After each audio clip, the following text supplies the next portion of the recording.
作为一个小说改编，02年与高达 C 的同年播出的一个激战动漫，与现如今的激战番相比呢，它也算是一个老登了。一共有4季，再加上各种漫画，整体的题材、机设呢都做得非常新颖。那么废话不多说，今天给大家带来的呢，就是由橘猫工业推出的全金属狂潮系列的主角机 ARX-8，也就是烈焰魔剑的最终决战套装，烈焰魔剑加上它的各种武装。本次是一个拼装模型1:35的比例，也算是市面上目前最高规格的烈焰魔剑的拼装版本，也是橘猫工业目前降柱系列的第一款产品，高规格的拼装。本次讲的东西比较多，讲的比较详细，所以说这次视频比较长，给大家做了进度条，大家可以按照自己的需求来选择观看。首先，本次的这个拼装板件呢是非常多的，所以它按照了手、身子、武装各个部位呢来进行了一个划分，每个部位都会有显眼的线稿以及文字来进行标识，这样子大家可以按照部位来进行拼装，会省心不少。拼完之后呢，这个盒子也可以不扔，这样子几个盒子拽一起，也可以组成一个完整的烈焰魔剑的线稿。板件方面呢，本次呢也会与大家先前玩的橘猫工业的铁甲小宝系列不太一样，它这次呢并不会是按压水口了，大部分呢采用的是隐藏水口，少部分呢是外露水口。板件的锐度以及硬度呢都有一个明显的提升，并且本次为了达到一个比较好的视觉效果，也是有给到部分的预组装板件的，整体的漆面呢也还是不错的。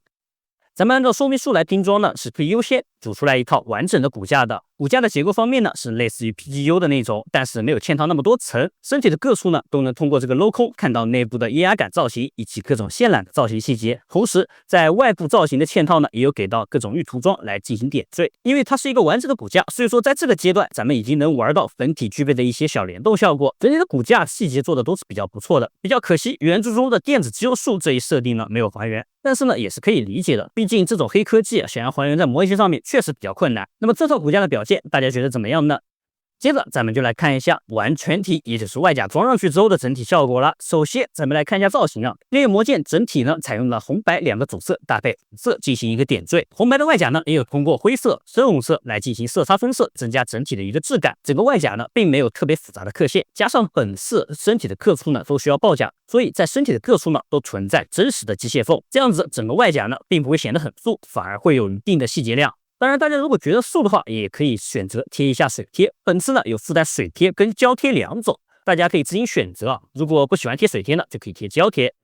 因为本次的比例呢是1:35，但是整体的高度大约是在25厘米左右。因为它本身的机设是比较矮的，大家可以看一下整体的一个高度对比，参考一下具体的高度。本次在头部方面呢，眼睛采用了透明件，里面呢附带了一个灯组，开关呢在脑袋顶下，咱们将脑袋上抬就可以点亮这个灯组了。在强光情况下呢，整个灯也有一个不错的亮度表现。眼睛处呢还可以选择贴3D 贴纸，这样子可以提亮整个眼睛，不过亮灯的时候呢可能会有一定的影响，大家可以自己选择。咱们展开脑袋后方的零件呢，就会发现后方呢也有一个灯组，点亮的时候呢会亮一个白灯，会有2个发光模式，一个是呼吸灯，一个是常亮。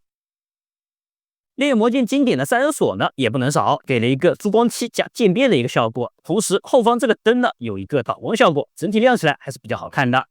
接着咱们来看一下它的可用表现，首先脖子这边呢是一个双段的关节组，加上本次下巴的零件呢是可以活动避让的，所以整体的一个抬头幅度以及它的低头幅度呢都是比较不错的。头部的侧摆以及它的旋转呢全部都是依靠手端的这个球冠来进行实现的，整体幅度呢大概就是这样。而在上半身这边呢，有一个非常亮眼的设定，咱们解锁后方的白色零件，然后将整个头部的零件呢向外翻出，这样子就会露出里面的一个驾驶舱。整个驾驶舱呢都有完美的复刻出来，并且人物呢也有给到一个很不错的细节，拨动胸甲零件呢就可以点亮驾驶舱的灯组，灯组亮起来那一刻，是不是就很还原动漫中的这个场景了？驾驶舱的座椅跟中介的这个驾驶员呢，全部都是独立的分件，是可以单独取出来的。中介的整体锐度细节呢，表现的是比较不错的，能明显的看出来啊，是密银的这个驾驶员服装。后手能力强的朋友呢，适当重涂一下，应该会有一个不错的表现。更令人惊讶的是，本次的这个小人呢，是有给到一个该有的可动配置，手臂弯曲、腿部弯曲、平转都是有附带的。手型零件呢，也可以切换成拿手枪的样式。拉力上支撑用的透明支架呢，也能单独进行一个摆放。接着咱们回到它的上半身，首先呢，它这个红色零件结构呢是有一个卡扣的，咱们呢可以将其解锁，然后外拉，这样子可以有效的增加它的一个手臂活动幅度。从上面来看呢，整体外拉的幅度会比较明显。同时啊，在手臂根部这边呢，同样有一段外拉的结构，所以2段综合下来呢，整体手臂的一个外摆跟内收呢，幅度是非常大的。同样也能有效的增加它的一个上抬幅度，整个手臂的平抬呢是可以远远超过90度，达到一个非常惊人的角度。大臂处呢也附带平转角度，手臂曲肘呢采用的是3段式的，整体的幅度是比较大的，是能超过150度，将近是能贴到这个肩膀了。在曲肘的时候呢，也会有一个外甲位移的一个小联动。手臂后方的白色外甲呢是可以进行展开联动，露出里面的钩爪，钩爪呢是单独分件可以取出来，并且也是具备了一定的活动角度。同时搭配上附带这个铁丝呢，就可以实现一个钩爪发射出去的一个样式。因为上半身有一个驾驶舱的配置，所以整体腰部的可动呢并不算很大。随着弯腰呢，后方也会露出一个齿椎的造型细节。当然，为了增加腰部的可动呢，在胯部这边呢设立了一个活动机构。咱们将这个底下的机构解锁之后呢，整个胯部可以向外进行一个翻出，翻出后呢就能增加腰部的一定可动了。整体造型呢也是比较完整的。得益于这个胯部结构呢，让需要弯腰的动作呢也能保持一个比较自然的一个状态。腰部侧摆的一个角度呢，大概是这样子。随着侧摆呢，两边的黑色零件也会进行一个联动。腰部旋转依靠装位也可以实现。胯部这边呢，后悬架是可以进行上翻来腾出一个后期的空间。腿部前方呢是没有前悬架的，所以有一个非常大的空间。整体前后期的一个角度，大家可以看一下，幅度是非常大的。侧踢呢也是能达到接近1字马的一个水准。腿部弯曲的一个角度呢，大概是这样子，整体幅度还是比较大的。随着腿部弯曲呢，也会有一个零件位移抽拉的效果。脚部的上下摆动呢，幅度是非常大的。脚尖呢也具备单独的一个角度调节，整体旋转没什么问题。侧摆接地呢，大约是在30度左右。整体的可动呢，摆一个跪姿呢是完全没有问题的，是很标准的。下半身不错的可动呢，让它能摆出更多的造型动作。大家可以看一下，这个动作是没有用到任何支架的。而本次在主体方面呢，还有一个比较好玩的玩法，就是抱甲了。边缘魔剑全身呢配备了各种联动抱甲的一个展开，咱们呢来一起体验一下。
沿着各种机甲接缝，慢慢的一步一步将这个所有的零件全部展开。你别说，还真的有点爽，并且随着这个展开呢，也能看到之前拼装的骨架露出来的这个内构。展开结构呢，算是一个原创玩法，大家可以理解为整备模式或者散热模式。搭配上地台之后，你别说，还真有点整备模式那味儿。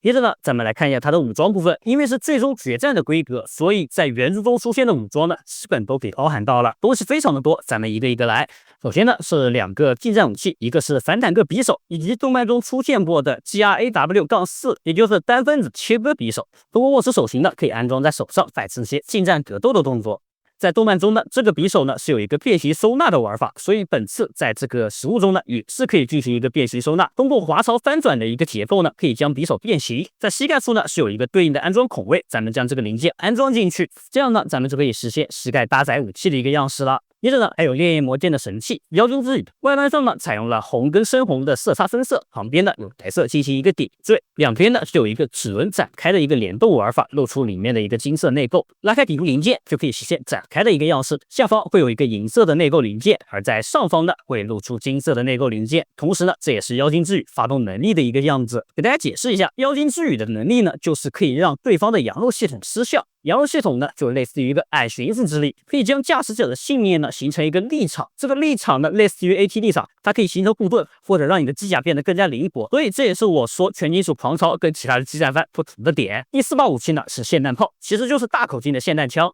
枪托呢具备折叠机构，咱们是可以解锁将其翻出来的。上方的枪匣盖板呢是可以翻出，并且底下这个护木呢也是具备真实的一个滑动机构。弹匣是可以拆卸的，并且里面也有子弹的一个刻画，一共2弹匣。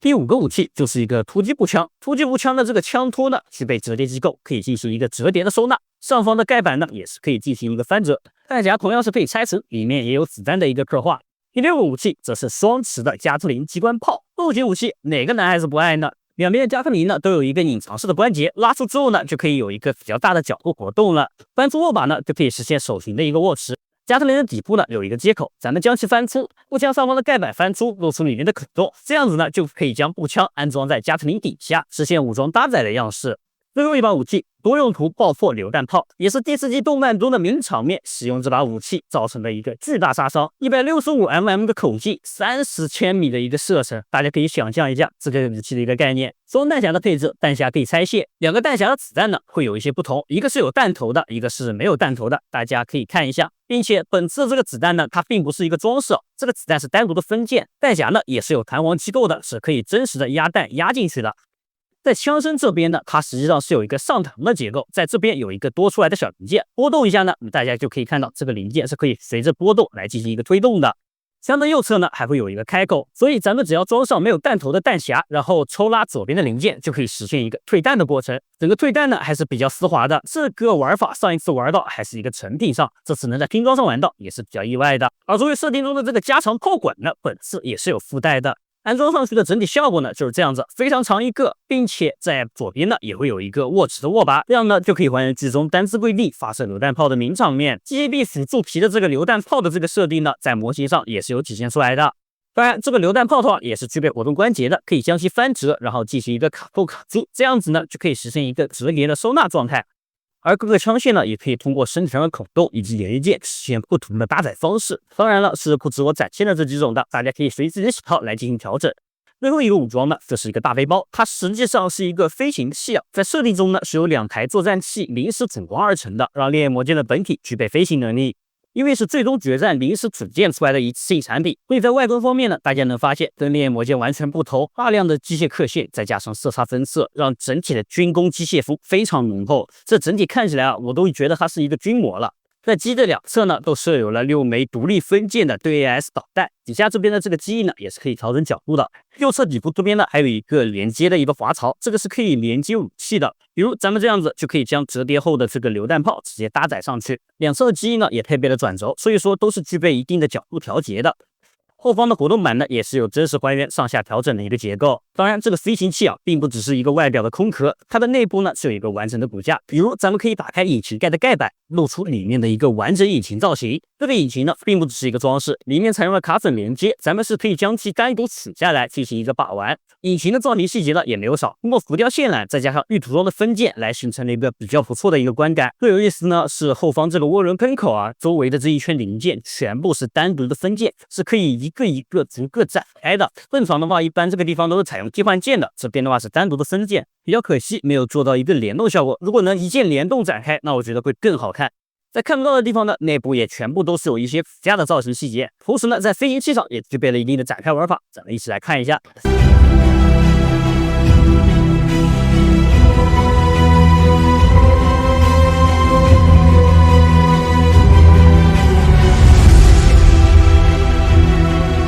展开的呢，大部分都是散热或者一些扰流板之类的设定。同时呢，咱们通过展开呢，也能看到内部的一些骨架造型细节。中间的盖板展开呢，还会有一个真实的压感联动。飞行器的连接呢，也是通过多个装位来进行整装，这样组装上去呢就不会脱落，非常的牢固。飞行器的安装呢，使得整个烈焰魔剑的体型呢更加庞大，同时也让它具备了飞行的能力，让这台机子进行了首次空战，也是最后一次空战。接着呢，是最后一个配件地台。本次的地台呢是一个整配地台，上面有各种的刻线细节，大家可以自行剩一下线，整体的观感会更好。地台呢是具备一个支架功能的，可以调节高度和角度，同时呢也具备收纳的功能。咱们打开盖板就可以将一些配件放在这个里面了。这么大一个地台，肯定不是只有支架一个功能了，还具备一个武装收纳的功能。咱们呢可以将后方的这个零件拔下来，对应的2个孔洞呢，咱们直接安装上去。接着咱们就可以根据说明书一步一步的将烈焰魔剑的所有武装全部收纳在地台上面。